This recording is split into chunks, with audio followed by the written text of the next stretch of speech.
Bismillahirrahmanirrahim. Assalamualaikum warahmatullahi wabarakatuh. Alhamdulillah, ya Allah. Alhamdulillahi rabbil alamin. Alhamdulillahilladzi anzala as-sakinah fi qulubil mu'minin liyazdadu imanan ma'a imanihim. Allahumma salli ala Sayyidina Muhammad wa ala alihi wa ashabihi ajma'in. Alhamdulillah ya Allah ya Hayyu ya Qayyum, birahmatika nastaghits ya muqallibal qulub, tsabbit qulubana ala dinika wal iman. Allahumma nawwir qulubana ya Allah. Allahumma nawwir qulubana. Allahumma nawwir qulubana binuri hidayatik kama nawwatal ardha binuri syamsi ka'abadan abada birahmatika ya arhamar rahimin. Allahumma inna nas'alukal huda wa tuqa wal afafa wal ghina. Allahumma aftah lana hikmataka ya Allah, wansur alaina rahmataka ya dal jalali wal ikram. Wala hawla wala quwwata illa billah. La ilaha illa anta subhanaka inna kunna minaz zalimin. Amin ya Allah ya rabbal alamin. Duhai Allah yang maha menatap, jadikan majelis ini majelis yang Engkau berkahi. Jadikan siapapun yang Engkau hadirkan menjadi hamba-hamba yang Engkau ampuni seluruh dosanya. Engkau singkapkan hijab di hati, sehingga hati ini penuh cahayamu, lurus menuju padamu. Ya Allah, patahkan setiap harapan kami dari selainmu. Tutup dan kunci setiap jalan yang menjauh darimu. Ya Allah, berkahi majlis ini. Amin ya Allah ya rabbal alamin. Hadirin, apakah Allah yang Maha Agung menyaksikan pertemuan ini? Mendengarkan? Pasti. Tidak ada satupun yang membuat kita bisa mengerti kebenaran selain Allah lah penguasanya. Berceramah seperti ini tidak punya kesanggupan apa-apa. Tidak ada kesanggupan penceramah menembus hati saudara-saudara. Tidak ada kesanggupan yang berceramah untuk membulak-balik hati siapapun. Yang berceramah ini tugasnya adalah sekuat tenaga niatnya lurus, sekuat tenaga yang disampaikannya benar, dan selebihnya terserah Allah. Oleh karena itu terlalu sombong jikalau kita belajar tidak minta tolong kepada yang menciptakan segala-galanya. Otak ini milik Allah, hati dibulak-balik oleh Allah, kebenaran juga ciptaan Allah. Bagaimana mungkin kita tidak minta tolong kepada yang maha dekat, maha mendengar. Amin. Terima kasih. Saya minta maaf terlambat. Biasanya berangkat jam 9 dari BSD sampai di sini jam 9, jam 10 kurang 10. Alhamdulillah sekarang jam 11 kurang seperempat. Semuanya pasti ada kebaikannya. Saya dengar hujan dari pagi. Ya, berarti pahala saudara lebih banyak dari biasanya ya. Harus kehujanan, harus datang lebih awal. Nikmati saja. Hadirin, kajian kita kali ini adalah tentang doa. Jadi Allah yang Maha Agung itu menyukai sekali orang yang berdoa. Dan orang yang tidak berdoa tidak disukai. Kalau kita banyak minta kepada orang, orang jadi jengkel. Tapi makin banyak minta kepada Allah, Allah makin cinta. Dan kekuatan doa dahsyat sekali. Seperti Nabi Ibrahim dibakar api jadi padam dengan kekuatan doa. Nabi Yunus di dalam lautan, di perut ikan, 3 kegelapan, lolos syariatnya dengan doa. Demikian pula Rasulullah SAW. Para sahabat Nabi, ada yang sedang di perjalanan lalu ada kepala suku yang digigit makhluk berbisa, dan dengan membaca Fatihah doa kepada Allah, izin Allah dirubah takdirnya yang sakit parah menjadi sembuh. Rasulullah sallallahu alaihi wasallam dalam hadis riwayat Imam Tirmizi mengisyaratkan la yarudul qadda illa du'a. La yarudul qadda illa du'a. Tiada yang menolak takdir, menggerakkan, merubah dari takdir ke takdir lain selain doa. Man lam yad'ullaha, barang siapa yang tidak berdoa, ghadiballahu alaihi, Allah murka kepadanya. Hadis riwayat Imam Ahmad. Jadi kalau kita tidak doa, Allah tidak suka ke kita. Kalau kita doa, selain Allah menyukai kita, juga akan dipindahkan dari satu takdir ke takdir lain. Semuanya, tidak ada yang keluar dari takdir. Ada takdir yang kita tidak bisa milih. Saya jadi lelaki tidak milih. Saya lahir dari orang tua yang mana tidak milih. Saya lahir di Indonesia tidak milih. Postur saya seperti ini juga tidak milih. Ini sudah memang ketentuan Allah yang terbaik bagi saya. Tapi ada takdir yang boleh milih dari satu takdir ke takdir lain. Contoh, la in syakartum la azidannakum. Kita syukur, takdirnya Allah nambah nikmatnya. Kita kufur nikmat, takdirnya adalah azab yang pedih. Wa may yattaqillah yaj'al lahu makhrajan. Kita takwa ke Allah, sungguh-sungguh ngedeketin Allah, takdir dari Allah adalah jalan keluar. Wa yarzuqhu min haitsu la yahtasib. Allah berikan pertolongan yang tidak diduga-duga. Kita milih jadi orang yang yakin ke Allah, ahli tawakal, maka takdirnya Allah cukupi. Tapi orang yang tidak tawakal, Allah tidak cukupi. Maka kita harus menggunakan fasilitas doa ini semaksimal mungkin. Karena kita tidak bisa menjangkau apapun tanpa izin Allah. Sedangkan Allah memberikan fasilitas doa itu dahsyat sekali. Rugi Allah memberikan fasilitas perubah takdir dan kita tidak manfaatkan. Contoh, mana yang lebih efektif? Misal, doa dulu atau ikhtiar dulu? Nah, ciri-ciri kurang paham kayak gini nih. Doa dulu, ikhtiar dulu. Kurang mantap.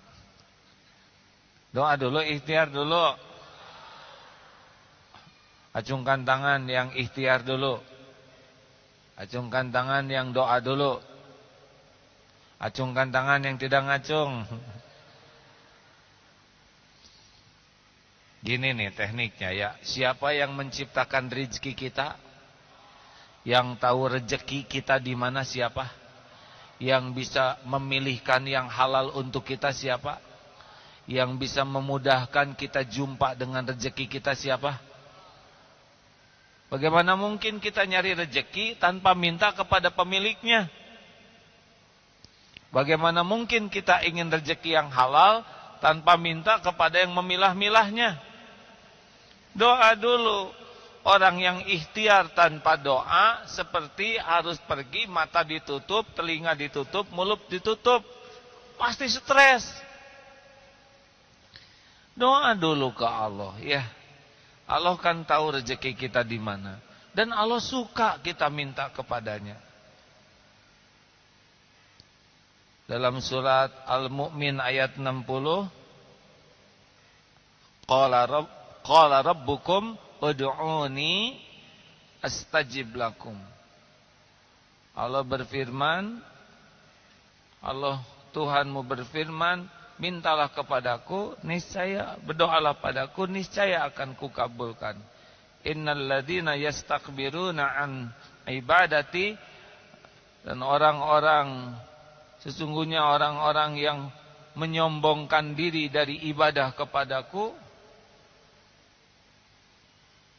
Allah akan memasukkan mereka ke dalam jahanam dakhirin, dalam keadaan hina dina. Oleh karena itu,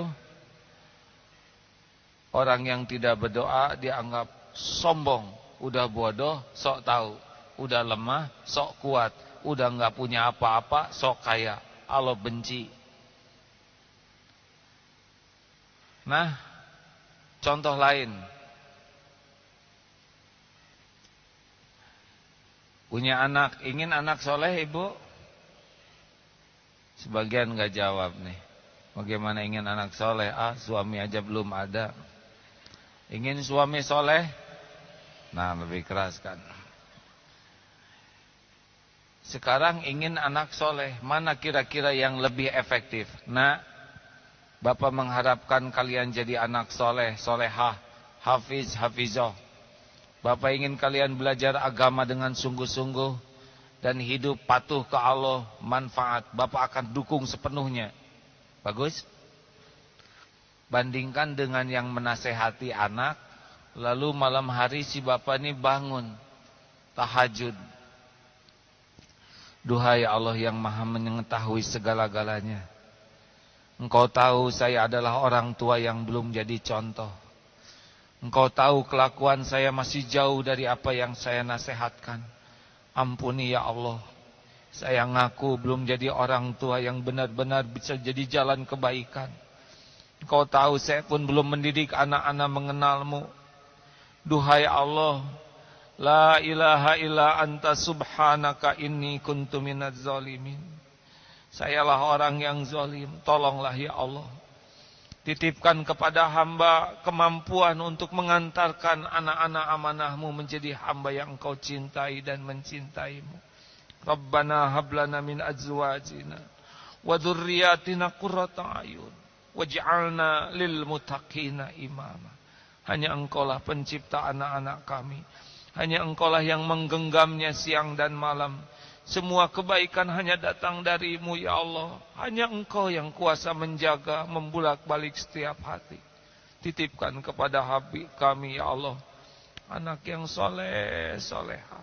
Amin ya rabbal alamin. Apakah Allah menyaksikan orang tua yang bersimpuh sujud menangisi dosanya? Apakah Allah mendengarkan doa orang tua yang memohon pertolongan Allah? Kira-kira mana yang akan lebih efektif? Hanya nasihat atau kekuatan doa? Kita mau nasihat apa Bu? Allah tahu kita tuh nggak cocok nasihat kita ke anak dengan kelakuan. Kalian harus menjadi orang yang jujur. Bapak ingin kalian jadi anak jujur. Padahal Allah tahu si bapak enggak jujur. Kata ibu, nak, ngaji nak. Dan Allah tahu ibu enggak jarang ngaji. Bahkan Iqra juga jilid berapa Bu? Jilid 1 itu pun jilidnya aja. Enggak bisa main kata-kata, enggak ada rahasia bagi Allah. Allah tahu kelakuan kita siang dan malam. Kita sibuk ngomong ke anak-anak. Dan Allah tahu ini omongan buat dirinya aja enggak mempan. Jadi kalau mau ngedidik anak, didik diri kita yang benar. Allah lihat nih, siapa bapak, siapa ibu yang menangisi dosanya. Malu, minta ampun ke Allah dan minta tolong. Itu lebih bertenaga daripada hanya sekedar nasihat yang dia sendiri enggak mengamalkannya. Memangnya Allah enggak tahu bedanya antara nasihat dan kelakuan kita? Allah tahu. Hidup ini enggak bisa sembunyi-sembunyi. Sama nih Dek. Kalau nanti diuji oleh Allah jadi penceramah begini, jangan hanya ngapalin buku buat diceramahin. Allah lihat nih penceramah niatnya apa. Allah juga tahu niat baca buku supaya kelihatan pintar apa. Allah tahu lagi ceramah dengan di belakang tuh kayak apa. Sedangkan yang memasukkan ilmu ke hati, ke pikiran, yang merubah jamaah, Allah bukan penceramah. Penceramah itu akan memikul omongannya ini. Makanya saya nggak akan terlalu panjang ceramahnya. Jadi tegang begini hadirin. Kalau hanya ngomong mah gampang. Tapi kan Allah tahu yang diomongkan dengan kelakuan sama tidak. Bisa masuk neraka duluan nih ceramah-ceramah kayak gini. Tapi dia, nauzubillah, tidak mengamalkan buat dirinya sendiri. Makanya ibu bapak sekalian, jangan suka sibuk berlindung dalam bagusnya omongan, bagusnya tulisan. Tapi perbaiki diri saja. Allah melihat. Dan memperbaiki diri pun harus minta tolong ke Allah. Allah lah yang kuasa terhadap diri kita. Mau ngapalin Quran, siapa yang punya otak kita? Allah. Jangan, nggak apal-apal nih. Nggak usah ngomong gitu, diijabah nanti. Lebih baik minta supaya dia, ya Allah, saya tidak mengatakan otak saya lemot, karena ini otak bikinanmu, tapi mudahkan ya Allah. Benar? Coba mencari jodoh mana yang lebih kuat. Bawa bunga, pakai biola, seperti yang di iklan itu. Maaf hadirin, saya lihat jadi penasaran. Jodoh mah lebih kuat doa atau lebih kuat hunting? Doa tuh. Grosok sini, buka SMS. Allah tahu kenapa yang ngatur jodoh nggak diminta.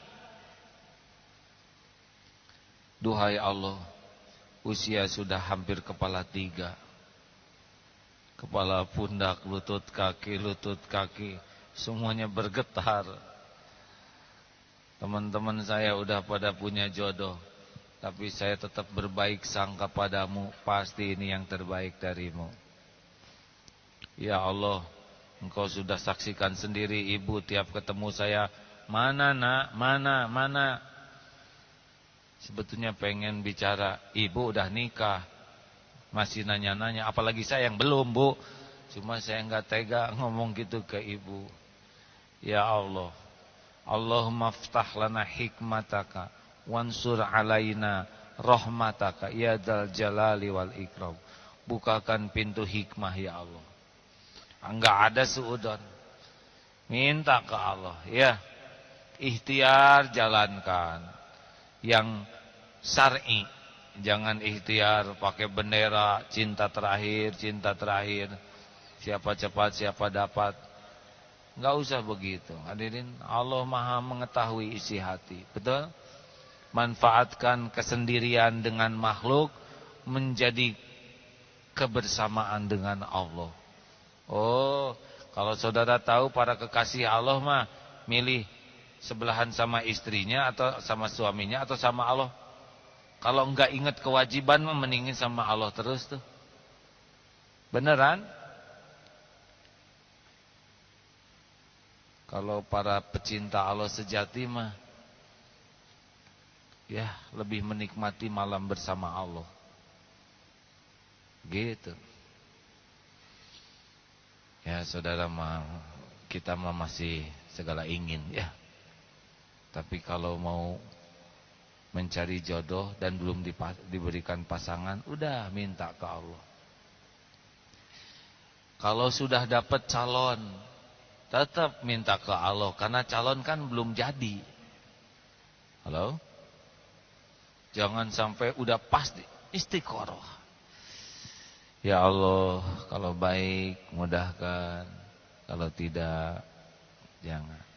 Tiba-tiba enggak jadi. Dia melamarnya ke kita, tapi nikahnya sama sahabat karib. Kira-kira gimana kalau begini? Salah kamu sih pakai dipasrahin ke Allah ya. Jadi oleh Allah dititipin ke yang lain. Ya, enggak boleh, itu mau dosa. Dengarin ya. Kalau kita udah pasrahkan ke Allah dan dia bukan jodohnya, dengar baik-baik. Hati ini kan milik Allah, dibuat kita paham. Ngerti ini teh bukan takdirnya. Ngerti tidak ada yang perlu disesali. Bahkan ngerti bagaimana mensyukuri. Jadi jangan kebayang terus ngebenturkan ke tembok. Tidak, enggak. Dibalikin aja oleh Allah. Ridho. Kalau Allah seneng ke hamba, dibuat ridho ke takdir itu udah enggak ada beratnya hidup ini. Orang yang berat itu kan yang enggak ridho takdir. Benar? Mau kuliah, udah istiqoroh, nggak keterima, tapi oleh Allah dibuka hatinya, nggak ada masalah tuh. Dan yang bikin berat tuh bukan kenyataannya, nggak nerima kenyataan yang berat itu. Benar? Halo? Ayo, manfaatkan doa. Nih pulang dari sini, kita hati-hati naik motor. Hati-hati amal soleh, tapi tidak bisa nolak takdir. Kalau udah waktunya masuk ke got aja nanti. Pas lewat got ngantuk, brus aja. Tapi doa bisa mindahin itu takdir. Allah menghargai hambanya. Kenapa sih Allah senang sama yang berdoa? Doa itu zikir. Karena ingat ke Allah. Makin banyak doa, berarti makin banyak zikir. Fadkurullaha katsiran la'alakum tuflihun. Zikirlah sebanyak-banyaknya, untung, pasti untung. Yang kedua, doa itu adalah pengakuan kehambaan kita ke Allah. Kita hamba, Allah yang maha kuasa. Kan doa itu begitu. Makanya doa yang paling bagus itu adalah yang kitanya nyungsep sekali. Ya Allah, kalau bahasa Sunda, Gusti abdi teh teu walakaya, tidak ada daya, tidak ada upaya. Hanya Allah yang bisa nolong. Nah, ini yang paling disukai Allah. Ketika kita berhasil memposisikan jadi hamba. Tahu yang hamba itu yang gimana? Tidak ada daya, tidak ada kekuatan illa billah, kecuali Allah yang maha kuasa. Bodoh, tidak tahu apa-apa kecuali sedikit ilmu yang Allah titipkan. Allah maha tahu segalanya. Miskin, tidak punya apa-apa kecuali sekedar yang Allah titipkan. Allah maha kaya, pemilik segala-galanya. Hamba kotor, berlumur dosa, Allah maha suci, maha pengampun. Nah, kalau kita dengan doa nyungsep seperti itu, Allah suka. Jadi ngedoa tuh jangan kayak ke temen ya. Ya Rob, tolong deh, hari ini nih saya lagi gak punya uang. Ya bangsa sejutaan lah ya Allah. Koruptor aja dikasih. Itu kurang ajar. Ini serius hadirin. Ke Allah tuh harus nyungsep gitu. Dan memang begitu. Yang ketiga, doa itu pengakuan tawakal. Hanya Allah tempat dia bersandar. Dan janji Allah kepada yang ahli tawakal, innallaha yuhibbul mutawakkilin. Doa itu juga merupakan husnuzon ke Allah. Ana inda dzanni abdi bi, aku sesuai dengan prasangka hambaku. Jadi kalau kita banyak doa berprasangka baik. Nah, perkara dikabulkan atau tidak itu udah janji Allah. Udah janji Allah pasti dengar nih. Kecuali siapa yang tidak akan dikabulkan? Yang memakan makanan haram, menggunakan pakaian haram. Itu enggak termasuk yang akan diijabah. Sepanjang bukan doa keburukan, bukan doa memutuskan silaturahim, diijabah. Hanya saja bentuknya, waktunya, caranya sesuka Allah lah, ya. Setuju? Mana sih yang penting? Terbaik menurut kita atau terbaik menurut Allah? Jawab. Kita sakit, minta sembuh, udah doa tuh. Tapi perkara kapan sembuhnya jangan ngatur.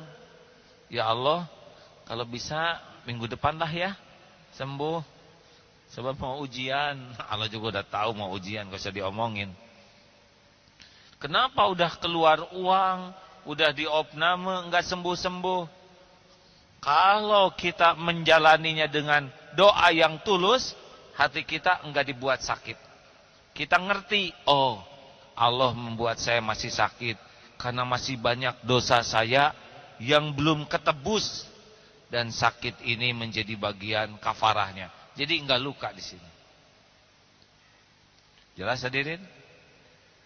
Walaupun badannya dibuat sakit oleh Allah, tapi kan Allahumma ftah lana hikmataka. Allah nanti membuka hikmahnya. Kita akan ringan ngadepin hidup ini kalau tahu hikmahnya.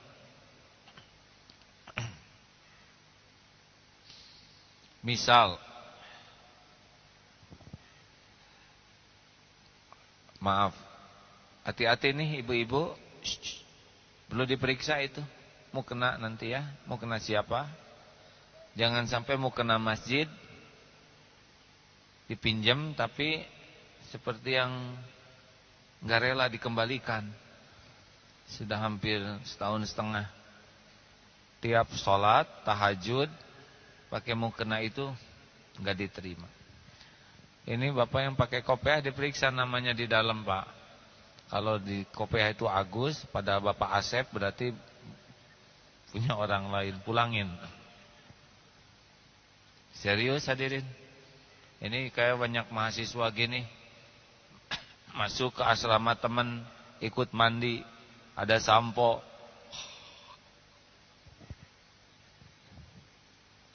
tiap helai rambutnya haram. Walaupun tolong ya, sampo itu sampo. Serius. Hati-hati tuh. Apalagi di asrama musim hujan, jemuran rebutan. Loh, kok jadi bagus? Berarti punya orang tuh. Koruptor itu gak akan diijabah. Harus aman. Termasuk makanan. Makanan tuh halal, thayyib, baru enak tuh yang ketiga. Halal itu masalah akhirat. Masalah urusan dengan Allah. Thayyib masalah jasad. Enak masalah lidah. Bagaimana mungkin demi memanjakan lidah kita korbankan akhirat, kita korbankan tubuh kita? Ini makanan halal tidak? Ragu? Tinggalkan. Tapi ini enak, jarang? Tidak. Thayyib tidak. Baik tidak. Ini kacang yang paling gurih loh. Tapi kan kamu asam urat, tidak thayyibnya. Baru yang terakhir enak. Jangan memanjakan lidah. Doa enggak diijabah. Kepada para perokok, udah lama enggak diabsen nih. Berhenti ya. Rokok itu ciptaan Allah juga. Ujian bagi orang-orang yang mau warok. Tidak terbayang Rasulullah, para sahabat, ulama-ulama yang hati-hati melakukan sesuatu yang merugikan. Loh, apa jeleknya rokok? Kalau Allah ciptakan ciptaannya yang baik, madu, menyehatkan badan, metabolisme menjadi prima, sel darah merah meningkat, antibakteri, madu, kondisi tubuh menjadi fit dan prima, awet muda, madu. Coba itu. Habbatus sauda, jintan hitam, sunnah Rasul, obat segala penyakit, antioksidan yang kuat. Bagus. Rokok menyebabkan kanker, monyong. Maaf ya, kan merokok monyong. Rokok menyebabkan kanker, serangan jantung, impotensi, gangguan kehamilan dan janin, Mikir men, gitu. Itu barang apa ngaco gitu ya? Para perokok, apalagi filternya mengandung darah babi, para perokok tuh seperti ngemut babi aja nih. Berhenti. Bismillah ya, teman-teman. Saudara memasukkan racun ke tubuh, menghembuskan racun, meracuni orang lain, selain membuat doa kita tumpul, kita termasuk yang zolim ke diri, zolim ke orang lain. Mau berhenti merokok? Doa, ya Allah, saya ingin berhenti merokok. Ini uang buat belinya, saya sedekahkan ya Allah. Ya Allah, tolong. Katanya berhenti merokok tuh mudah. Kalau rokoknya habis juga berhenti sendiri. Nahan pengennya yang susah. Minta ke Allah. Wahai penguasa lidah ini, tolong ya Allah, astagfirullah, astagfirullah. Jadi ingat salah satu santri, dia keranjingan game online. Udah sebelumnya begitu. Disekolahkan di kita. Waduh, itu kalau enggak main game online malam hari, itu menggigil badannya seperti sakau. Kasihan sekali. Tapi dia berusaha mengembalikan ke Allah. Ya Allah, saya enggak mau begini. Tiap malam udah menggigil, masuk ke masjid itikaf. Baca Quran yang banyak. Tolong ya Allah. Ini ayatmu, ini kalamu. Baca. Alhamdulillah tuh. Selesai kemarin sekolah SMK-nya. Bisa masuk ke perguruan tinggi dan di sana jadi ketua rohisnya. Padahal asalnya benar-benar hamba online.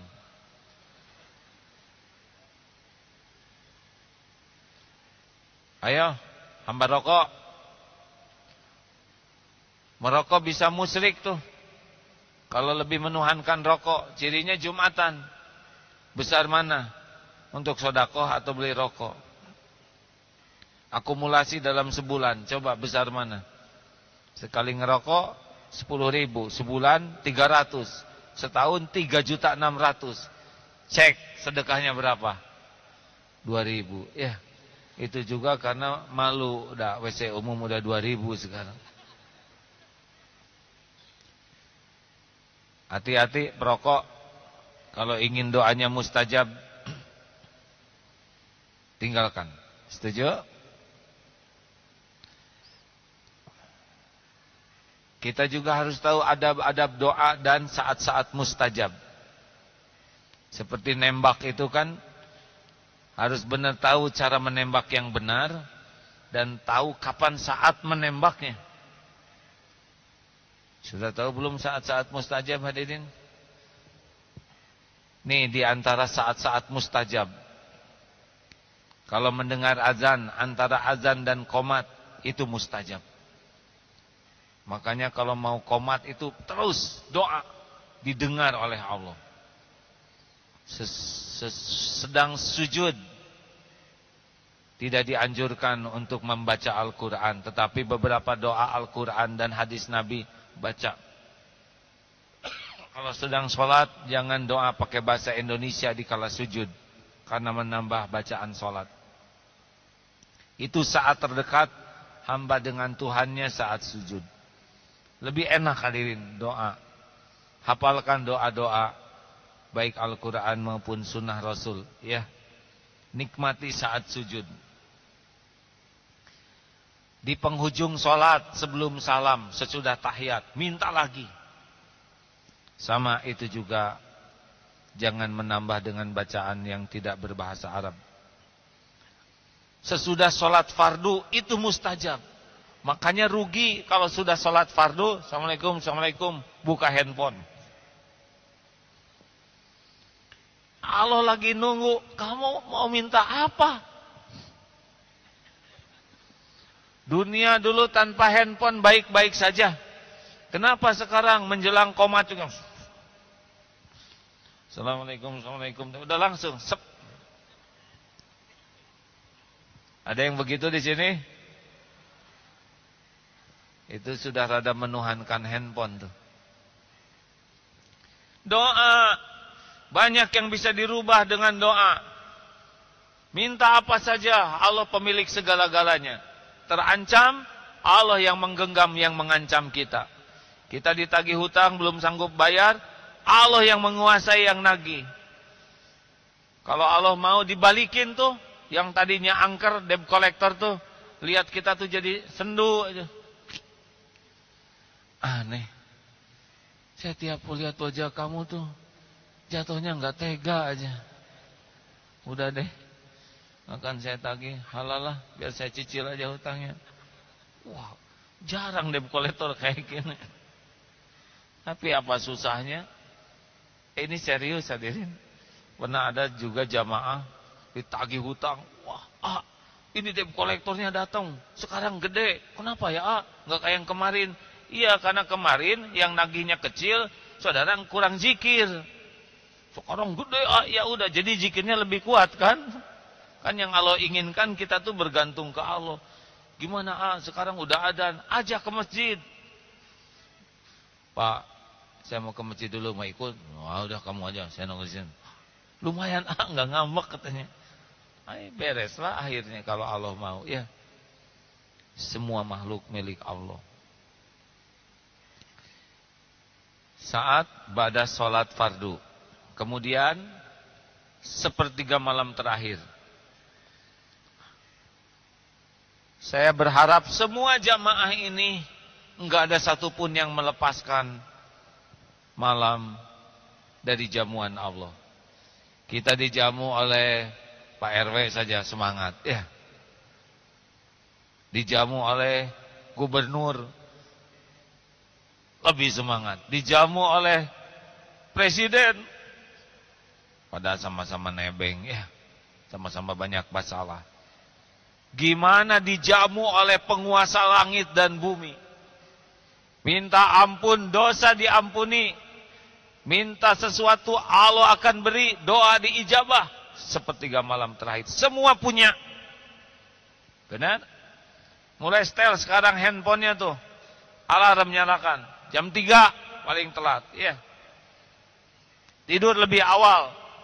Minta, usahakan wudu dulu sebelum tidur. Karena ada dalil orang yang sebelum tidur berwudu,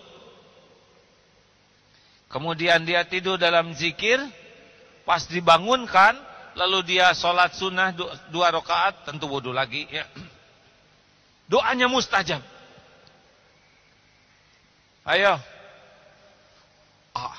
Kemarin istri saya bergetar pada waktu mau tidur. Kenapa? Dia nahan kentut. Itu mah beda urusan. Kentut juga bagian dari nikmat, ya. Atau misalkan suami istri pas wudu, Pak, kenapa? Tidak, Pak. Jangan, ada yang lebih wajib lagi, ya. Usahakan kalau mau tidur jangan punya hadas besar. Kalau saudara junub, mandi malam-malam. Tidur dalam keadaan suci. Bisa mati lagi, ya. Siapa tahu malam itu malaikat maut sekitar jam 2-an jemput, ya. Ini serius, saudara. Emang saudara bakal panjang umur? Kita kan nggak tahu. Tahajud yang bagus. Sholat tahajud itu jangan hanya sholat. Dan jangan ngejar target 11 rakaat. Allah Akbar.